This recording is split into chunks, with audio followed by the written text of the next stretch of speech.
안녕하세요. 행복씨앗입니다. 오늘도 시장을 정리하면서 하루를 마무리하는 시간을 가져볼 겁니다. 오늘 우리 시장은 코스피도 코스닥도 하락 마감했습니다. 코스피는 0.46% 하락, 그리고 코스닥은 0.63% 하락 마감했습니다. 오늘도 여전히 외국인 투자자들은 팔았습니다. 그런데 기관에서 오늘 매수가 좀 들어왔습니다. 장 초반만 하더라도 어제처럼 갭 하락을 해서 참 암울했었는데, 시간이 점점 흐르면서 그 하락폭을 줄여가지고 결과적으로는 이런 식으로 소폭 하락으로 마감이 됐습니다. 어제 같은 경우 우리 주식시장이 많이 하락을 했잖아요. 이 차트를 통해서 좀 더 살펴보면은 이런 식으로 해서, 물론 오늘도 하락했지만은 어제는 장 초반부터 갭 하락을 시작해서 하락폭이 굉장했습니다. 코스피하고 코스닥하고 합쳐서 시가총액이 88조 원 날라갔다 그러니까 그 하락폭이 굉장하죠. 또 근래 들어서 이런 하락을 보인 적이 없었잖아요. 그 하락폭이 굉장했습니다. 자, 어제 같은 하락을 가지고서 어떻게 이야기를 하냐면은 바로 주식시장에서는 체계적 위험이라고 이야기합니다. 그 체계적 위험이라는 것은 무엇이냐면은 요게 주식시장입니다.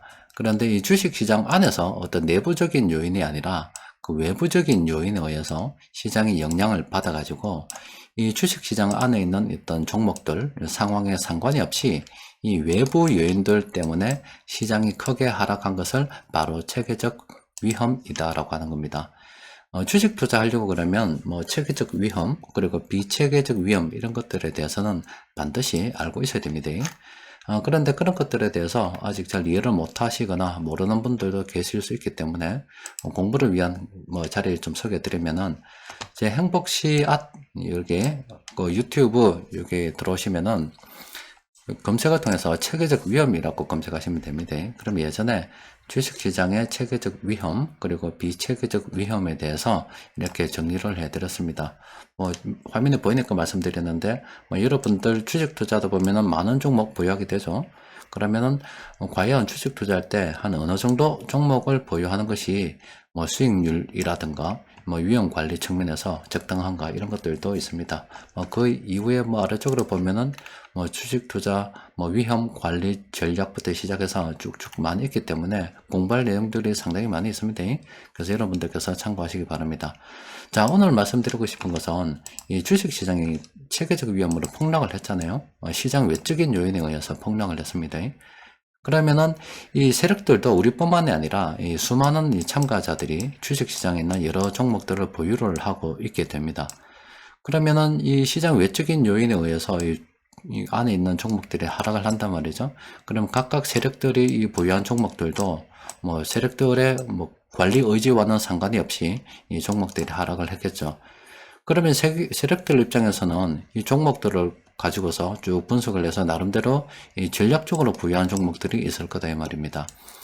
그런데 그 종목이 때마침 하락을 하는 바람에 어떤 면에서는 좀 더 싸게 매수할 수 있는 기회로도 삼을 수 있다 이 말이에요. 오히려 물량을 갖다가 좀 더 공격적으로 늘릴 수 있는 기회로도 활용을 할 수 있다 이 말입니다. 따라서 시장이 하락하고 난 그 다음 날에 상승하는 종목들이 있다면 관심을 가지고 살펴볼 필요가 있습니다. 그리고 오늘 하락 마감했는데 아직 상승으로 반전된 게 아니잖아요. 이게 시장이 연속적으로 하락을 할 수가 있습니다. 그럼 계속 하락을 했기 때문에 하락폭이 굉장하겠죠. 그래서 그 다음에 언젠가는 이렇게 강하게 또 상승으로 이렇게 마감되는 날이 있어요. 또 요때도 세력들이 매수한 종목 우리가 관심을 가지고 살펴봐야 됩니다.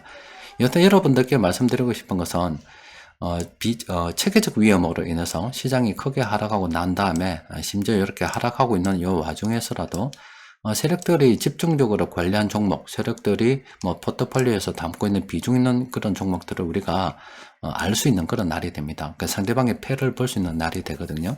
그럴 때 어떤 종목을 이 세력들이 매수하는지 살펴보고 괜찮다 그러면은 우리도 내가 쭉 포트폴리오 상황을 점검해서 충분히 내가 따라갈 수 있다, 물량을 좀 매집할 수 있다 싶으면은 함께 물량을 모아두는 것도 괜찮겠죠. 일단 그 시장의 수급을 좀 정리를 해보면 이렇습니다. 오늘 시장의 수급을 정리해 봤을 때 외국인 투자자들은 아직 순매도 중입니다. 그런데 금융투자 같은 경우는 이 매도가 매수가 선물하고 현물하고 차이에 의해서 들어오는 거기 때문에, 그러니까 현물 시장에 싸다고 보고 기계적으로 들어오는 물량이라서 우리가 크게 관심을 가질 필요가 없어요. 그런데 여기 연기금에서 오늘 보면은 이런 식으로 순매수 들어왔죠. 요거 우리가 관심을 가지고 좀 살펴볼 필요가 있습니다. 연기금에서 어떤 종목을 매수했는지 우리가 살펴볼 필요가 있다 이 말입니다. 자, 일단 전반적으로 정리를 쭉해서 세력들이 평균으로 보면은 매수하는 종목, 순매도이지만은 그 중에서 매수하는 종목도 있고 매도하는 종목도 있고 막 섞여 있습니다. 그런데 일단은 뭐 여기서는 연기금 이야기하니까 이런 종목들 있죠. 요거는 세력들이 평균적으로 세력들의 매매를 종합해 본 결과 매수로 끝났다는 거고요.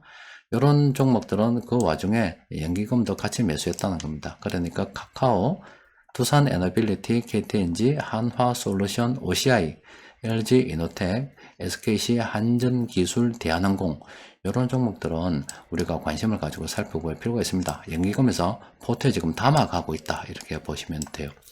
그리고 이 아래쪽으로도 이렇게 보면은 이런 식으로 해서 효성 지금 연기금에서 매수하고 있고요. 또 그리고 LG U+, SK 이노베이션, 또 그리고 그 아래쪽에 있는 삼성물산, 이수페타시스, 또 그리고 그 밑에 있는 LG 디스플레이, 또 그 밑에 있는 이런 이 종목들 있죠. 지금 연기금하고 같이 이렇게 매수하는 종목들이 쭉 보일 겁니다. 이런 종목들 일단은 관심 종목으로 쭉 등록을 해 두고서 우리가 분석을 해 볼 필요가 있습니다. 일단 이 종목들 우리가 관심을 가져봐야 되는 그런 종목들입니다. 또 그리고 시장 수급 분석표를 통해서 오늘 세력들이 어떤 종목 공통적으로 매수했는가 살펴보니까 이렇게 9종목 매수를 했는데, 제가 검토를 쭉 해보니까 이 9개 종목 특별하게 우리가 살펴볼 종목은 없어요. 그런데 그 중에서 그래도 우리가 좀 관심을 가지고 살펴봐야 된다 하면은 이 현대 그린푸드하고 현대 코퍼레이션 홀딩스, 요거 유통업이거든요. 그러니까 유통업 쪽은 우리가 관심을 가지고 살펴봐야 되겠죠. 요거 검토를 한번 해볼 필요가 있습니다. 그리고 변곡점 지표를 통해서 정리해 보니까 오늘 검색된 종목들은 별반 뭐 참고할 종목이 없는데, 최근 들어서 6월 한 18일부터 해가지고요, 이런 식으로 해서 3거래일 동안에 이렇게 상승 반전으로 분석된 종목들이 꽤 있거든요. 이 종목들은 우리가 좀 분석을 좀 해볼 필요가 있습니다. 여기 보면은 여기 NHN부터 시작해서 휴원수까지, 또 그리고 여기 LX 하우시스부터 휴원수까지, 또 그리고 여기 CJENM부터 한화생명까지 요 종목들 있잖아요. 요 종목들은 우리가 관심을 가지고 좀 연구를 해볼 필요가 있겠습니다. 여튼 뭐 최근 들어서 뭐 주식시장 분위기가 좋지 않고 오늘 쭉 낙폭을 줄였습니다만은 아직도 시장은 어제 시장의 체계적 위험이 지난 다음 아직도 하락 중입니다. 그런데 그 와중에 우리가 관심을 가져봐야 될 종목 몇 종목 좀 정리를 좀 해드렸고, 그리고 내일 뭐 시장이 상승할지 뭐 하락할지 모르겠습니다만은 내일이 어떻게 되든 간에 뭐 시장이 심지어 하락한다 하더라도 오늘처럼 세력들이 이렇게 매선 종목들 있잖아요. 그런 거 관심을 가져봐야 됩니다. 이렇게 하락하다가 언젠가는 이렇게 다시 시장이 강하게 또 치고 올라올 때가 있거든요. 이때는 정말로 꼭 살펴봐야 될 종목들이 굉장히 많이 있습니다. 여튼 우리가 시장이 상승할 때는 잘 모르는데 시장이 이렇게 하락할 때는 각각 이 세력들이 어떤 자기 나름대로 전략을 가지고서 포트를 구성해 가지고 여러 종목 투자를 진행해서 수익을 내고자 하거든요. 그러면 세력들이 어떤 종목을 들고 있고 또 집중적으로 관리하는지 상대방의 패를 볼 수 있는 좋은 계기가 됩니다. 주식이 폭락하고 다음날 이런 때 꼼꼼히 살펴보면서 이 연기금은 또 외국인은 투시는 보험은 이런 종목들을 지금 좀 관심을 가지고 살펴보고 있구나 하면서 목록을 쭉 뽑아서 정리를 하다 보면은 어떤 기업들이 공통적으로 정리하는 것들이 있어요.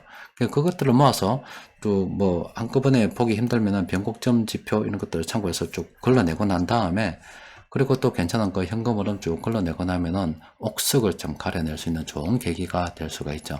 그래서 굉장히 손쉽게 상대방의 패를 엿볼 수 있는 좋은 기회이기 때문에 주식시장이 폭락하고 난 다음에는 꼭 우리가 수급을 체크를 해봐야 됩니다. 자, 오늘은 또 여기까지 정리하도록 합시다. 이상입니다.